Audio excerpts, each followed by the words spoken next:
How to turn off double-click for the Apple Store. Hello everyone. In this video, I will show you how to turn off double-click for the Apple Store. First, go to the Wallet app on your phone. To use it with a double-click, open the Settings app. Now, scroll down and reach the Wallet and Apple Pay option. Then tap on it and find the double-click button. Once you find it, toggle off the button if it is turned on.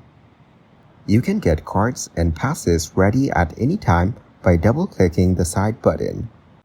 After toggling off, this feature will not be available. Thank you guys for watching this video. Hope you got some value. Make sure to like the video and subscribe to the channel to get notified of new videos. See you in the next one.